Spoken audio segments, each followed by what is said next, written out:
नमस्कार मित्रों।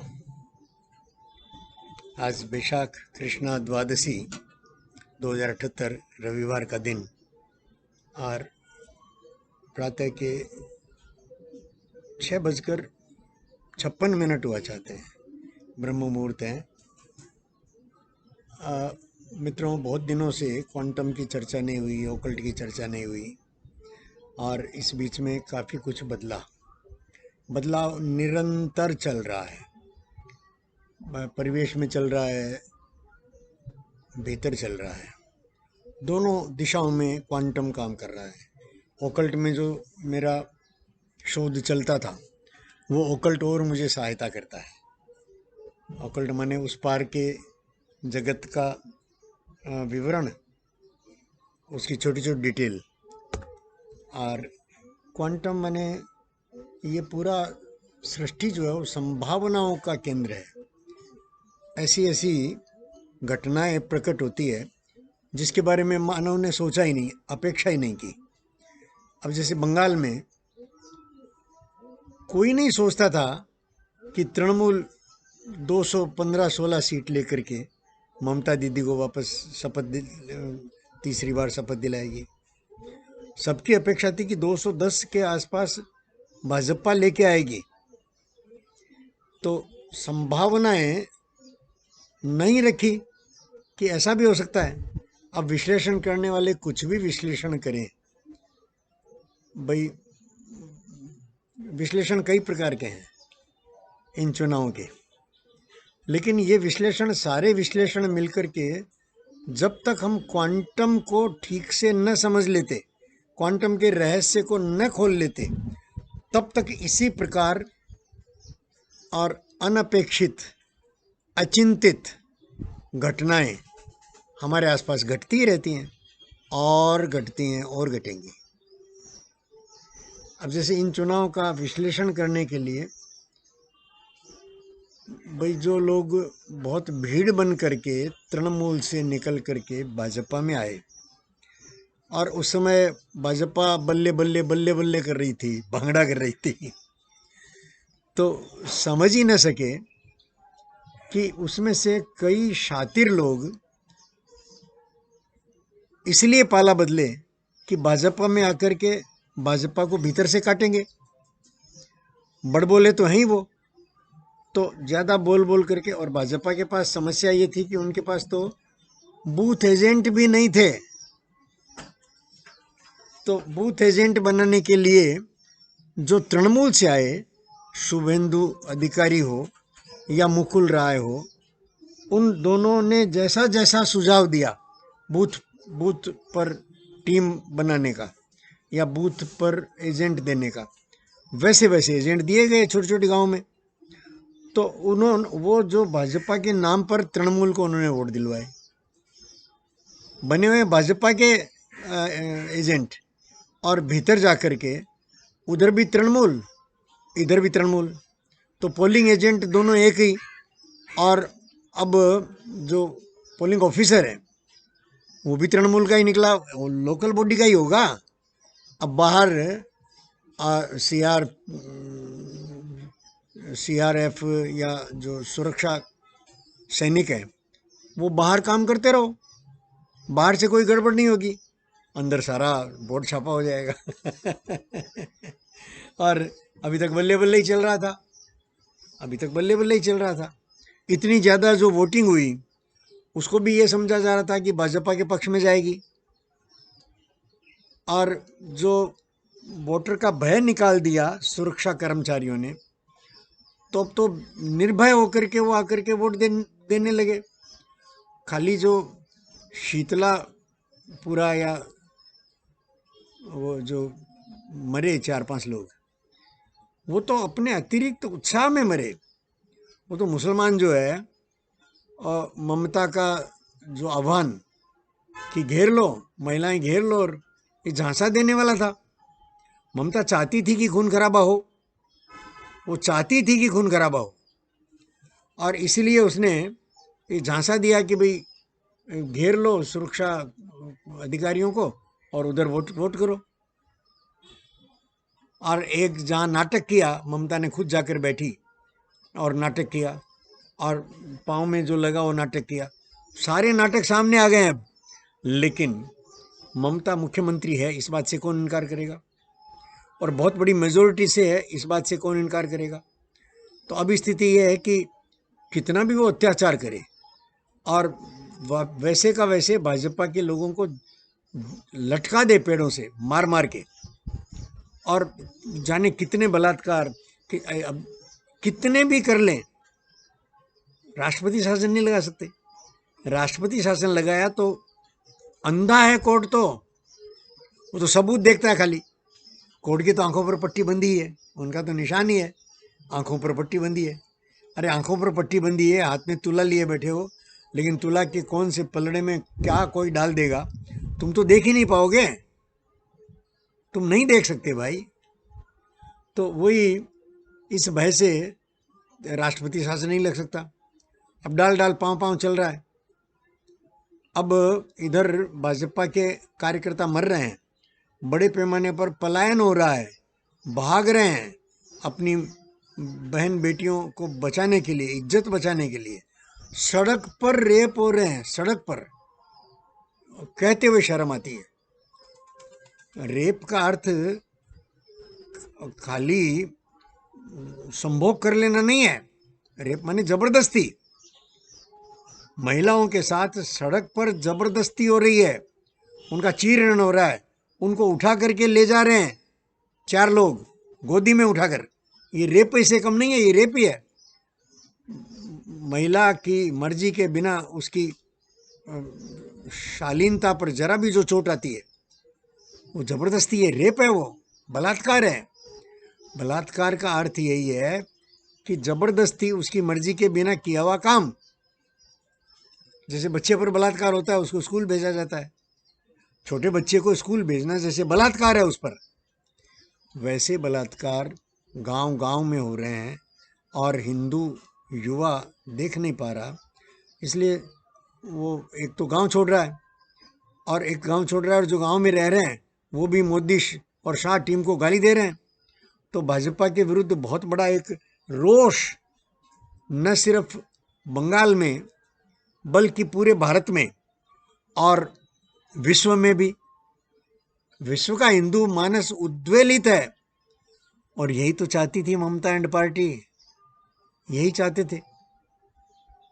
अब बड़े दिग्गज बनते हैं हमारे मोटा भाई अमित शाह साहब, इसकी गणना नहीं कर सके, इतनी श्रूड राजनीति की ममता है।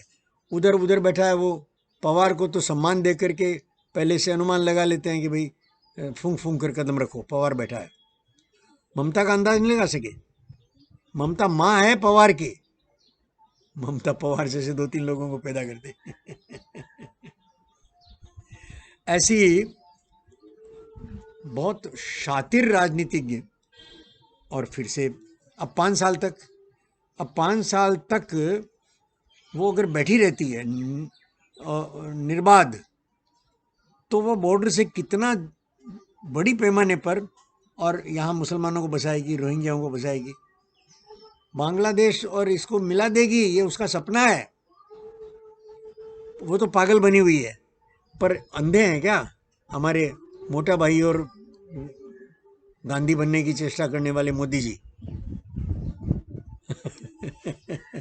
सेक्युलर, अरे भैया बहुत साफ साफ बंगाल ने दिखा दिया, कल यूपी दिखाएगा। यूपी में तो इससे बड़ी संख्या है, यूपी से मुसलमान पलायन नहीं किया, वहीं पर बैठा है, इंतजार कर रहा है अपनी बारी का, अपनी बारी का इंतजार कर रहा है। बिहार में, यूपी में, सब जगह। और बिहार यूपी के यही लोग तो, इन्होंने तो पाकिस्तान बनाया, इन्होंने ही पाकिस्तान बनाया।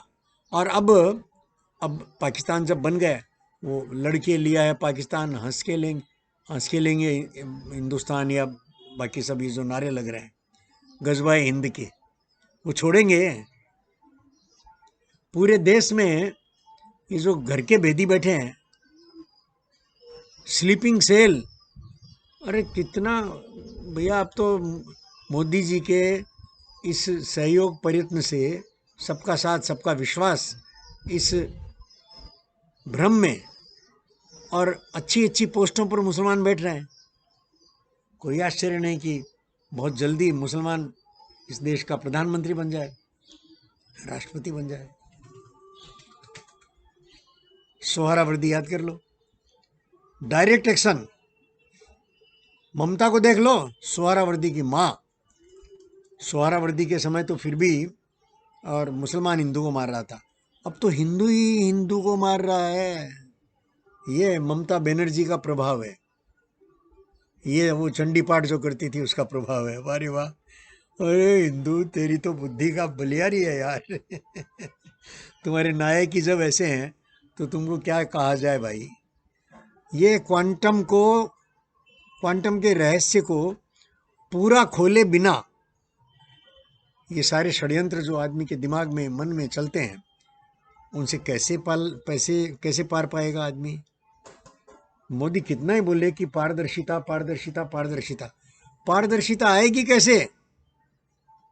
पारदर्शिता कैसे आएगी?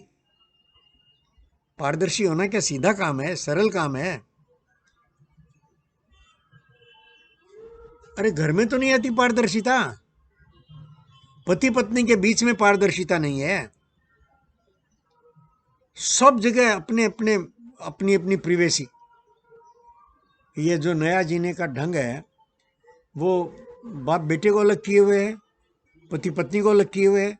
पत्नी के व्हाट्सएप में क्या आता है पति नहीं देख सकता। ऐसी अवस्था हमारे देश की है। ये पारदर्शिता आएगी कहाँ से? तुम भले ही 24 घंटा कैमरे के सामने रहो मोदी, तुम चाहे 24 घंटा चौके छक्के उड़ाते रहो, कौन मानता है यार? फंसा दिया सबने मिलकर तुमको, सबने मिलकर फंसा दिया, और बहुत अच्छे से ही फंसाया है, बहुत अच्छे से फंसाया है भाई, बहुत अच्छे से फंसाया है। बहुत अच्छे से फंसाया है। ये क्वांटम की पहेली हल हुए बिना और इन सारी समस्याओं से पूरा विश्व पार नहीं पा सकता। अब जैसे कल बहुत अंतर्राष्ट्रीय घटनाक्रम के रूप में लें तो यूरोपीय देशों ने और बहुत बुरी बुरी प्रशंसा की है भारत की। भारत के लोग गदगद हैं कि अरे यूरोप के सारे देश जो है वो भारत पर उंगली उठाया करते थे, मानवाधिकार के प्रश्न उठाया करते थे। ये यूरोप को देश और इस कोरोना पीरियड में मोदी की प्रशंसा, भारत की प्रशंसा, और इतनी बड़ी मात्रा में मदद भेज रहे हैं और पूरा बिजनेस आ रहा है, और भारत में बल्ले बल्ले बल्ले बल्ले। अरे भाई सोचो, ये व्यापारी कौम है, ये अपने स्वार्थों के लिए, और आज मोदी भारत भारत कर रही है और भारत की पीठ में चूरा भोंकने वाली है। दिख रहा है कि भारत में इतनी संभावनाएं हैं, कितना तरह से लूट सकते हैं, और अभी तो लूटने के इतने तरीके हो गए हैं। अब मित्रों, अभी जो मैं आपसे जिस प्लेटफॉर्म पर बात कर रहा हूँ उस प्लेटफॉर्म की चाबियां तो अमेरिका के पास है, यूरोपीय देशों के पास है।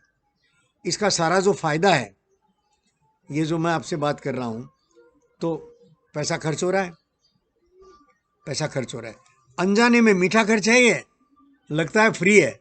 अरे फ्री कुछ नहीं होता यार। ये जो पैसा जा किसकी जेब में रहा है? अमेरिका की जेब में जा रहा है, क्योंकि सारे के सारे ये जो इंटरनेट का पूरा ताना बाना भारत में जो काम बन रहा है, काम आ रहा है, वो सारा तो अमेरिका से हमने उधार ले लिया। उसी पर हमारे सारे नए सॉफ्टवेयर जो बन रहे हैं, अब नया कू हो या कोई भी हो, वो सारा उसी टेक्नोलॉजी पर बन रहा है। वो कभी भी कह देगा कि तुमने मेरे उपकरण व्यवहार करके तुमने कुछ डेवलप किया, वो तो मेरा है, उसका तो कॉपीराइट तुम्हारे पास नहीं है। अब ये कॉपीराइट वाला जो फंदा है वो भारत के गले में अटका ही हुआ है। इस फंदे से बाहर आने के लिए अंतर्राष्ट्रीय स्तर पर कितना काम करेगा, कितना काम करना पड़ेगा मोदी जी, कितना काम करना पड़ेगा। और तब तक भारत के वैज्ञानिकों को, भारत के जो इंटरनेट पर काम करते हैं, वो सारे मित्र समझें तो कि भैया अपना तंत्र खड़ा करो, अपना कोडिंग और संस्कृत को बेस बनाओ, अंग्रेजी के बेस पर काम मत करो। चाइना ने नहीं किया यार, चाइना ने अपनी भाषा के बल पर कोडिंग और वो सब बनाया, तो चाइना को उनकी हैक करना मुश्किल है। चाइना के सिस्टम को तोड़ना कठिन है, कठिन कह रहा हूं, असंभव नहीं कह रहा हूं, तोड़ लेगा भारत। भारत को तोड़ना ही पड़ेगा, भारत को अपना बनाना पड़ेगा, और बाहरी दुश्मन के सारे भेद जान करके, और सारे भेद तो अंतर्ताने पर है, अंतर्ताने पर ही ये बिटकॉइन वगैरह जितनी मुद्राएं चल रही हैं वो डार्क नेट पर चल रही है सारी। ये सारा का सारा जितना अंडर वर्ल्ड का काम है, ड्रग्स का हो या हथियारों का हो या अंतर्राष्ट्रीय स्तर पर जो हत्याएं करानी हो बड़ी बड़ी, अभी जो षड्यंत्र है मोदी के विरुद्ध, उसकी सारे ताने बाने तो डार्क नेट पर है। इसलिए तो मोदी शाह नहीं पकड़ पाए। हमारी ये आईबी टीम जो है, आईटी टीम, वो नहीं पकड़ पा रही है। बहुत काम करना है, बड़े दिग्गज बने दिखते हैं। अरे नहीं चलेगा ना, नहीं चलेगा ना। ये जो मात हुई है, ये मात दुश्मन की चाल को, अंतर्राष्ट्रीय षड्यंत्र को न समझ पाने के कारण हुई है ना। बंगाल का चुनाव बंगाल में नहीं लड़ा गया, यूरोपीय देशों में लड़ा गया, अमेरिका रसिया में लड़ा गया, चाइना इसका एक बड़ा खिलाड़ी है, उन सब ने मिलकर लड़ा है, उन सब ने मिलकर लड़ा है। उन सब का एक ही उद्देश्य है कि मोदी को नीचे लाया जाए, और नीचे लाया जाए तो भारत का जो मानस है, भारत की जो संवेदनाएं हैं, वो सारी की सारी अभी मोदी को भगवान मानने वाली है। तो पहले नीचे उतारो इसको, उसको भगवान के पद से नीचे उतारो। तो यही चल रहा है कि मोदी बैठा है और हिंदू मर रहा है। अरे भगवान है तो बचाओ तुमको भगवान माना, बचाओ, अब बचाओ। ये तो अच्छा है कि हिंदू ने प्रतिक्रिया शुरू कर दी, बंगाल में वापस मारना शुरू कर दिया। अब रोहिंग्या और बांग्लादेशी मुसलमान भाग रहे हैं, और ये क्या हो गया, ये तो सोचा ही नहीं था।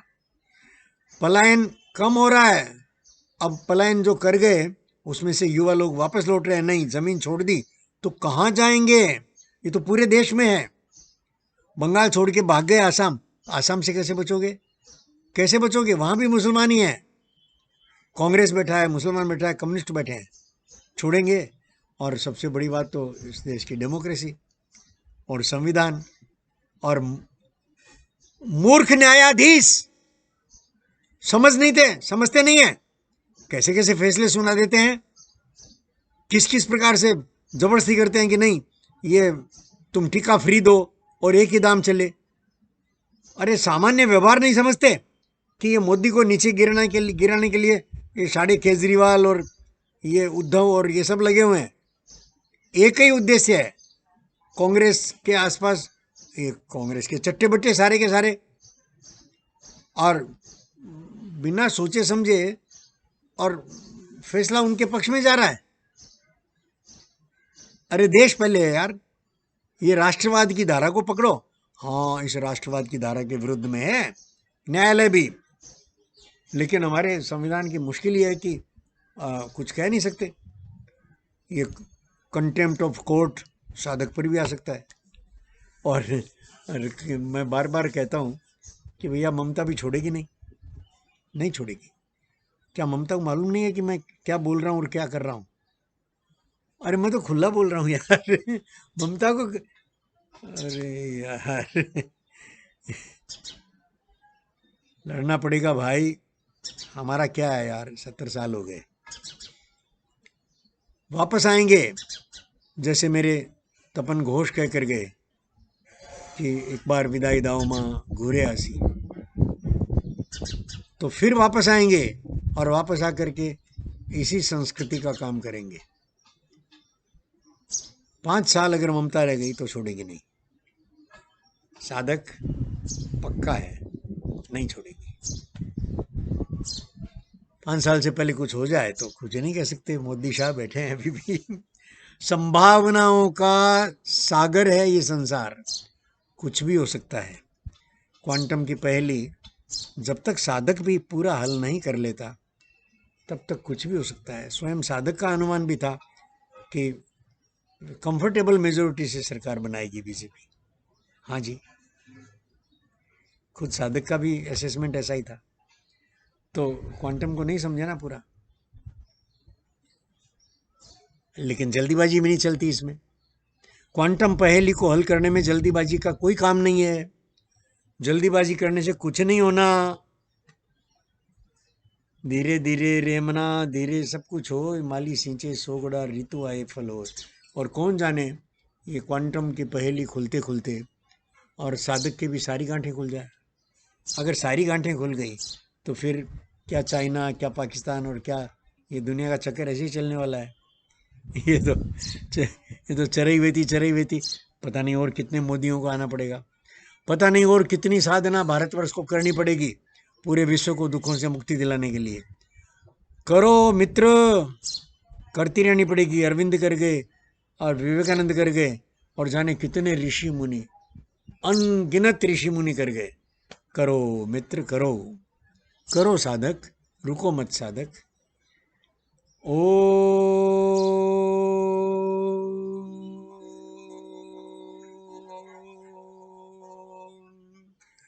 असतो मा सद्गमय, तमसो मा ज्योतिर्गमय, मृत्योर्मामृतं